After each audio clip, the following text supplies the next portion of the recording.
Communiqué de la présidence de la République.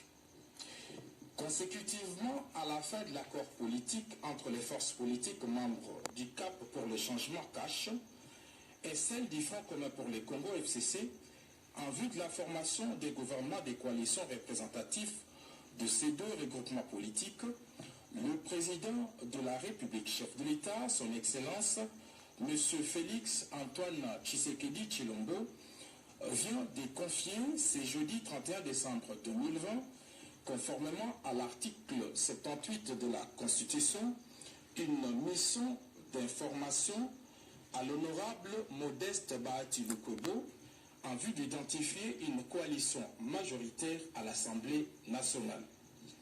La mission d'information est de 30 jours renouvelable une fois à compter de ces jours. Fait à Kinshasa, le 31 décembre 2020, pour les cabinets du président de la République, professeur docteur Désiré Cachemire Collongé-Lebrande, directeur du cabinet AI. Je vous remercie. Vu la nécessité, sur proposition du vice-ministre de la Justice, faisant fonction du vice-premier ministre, ministre de la Justice et garde des Sceaux, ordonne. Article 1er. La remise de la peine restant à exécuter est accordée à toute personne condamnée à une peine de servitude pénale ou de travaux forcés inférieure à 5 ans par décision judiciaire devenue irrévocable à la date du 31 décembre 2020. Article 2.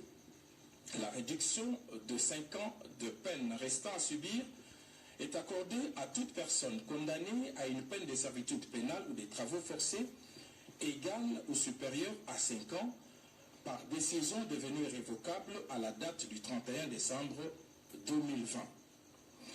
Article 3. La commutation de la peine de mort en celle de servitude pénale à perpétuité est accordée à toute personne condamnée par décision judiciaire devenue irrévocable à la date du 31 décembre 2020. Article 4.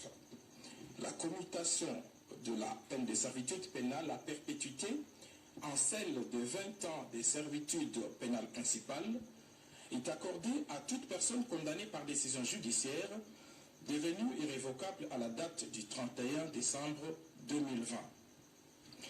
Article 5.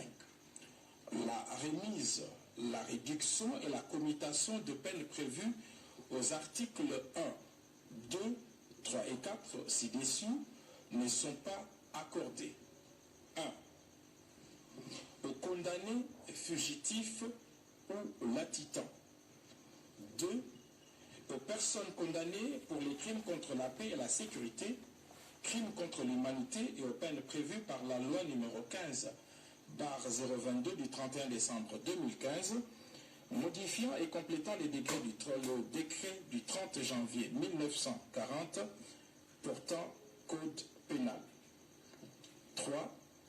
Aux personnes condamnées, excepté celles qui l'ont été, par l'arrêt rendu sous RP numéro 10/78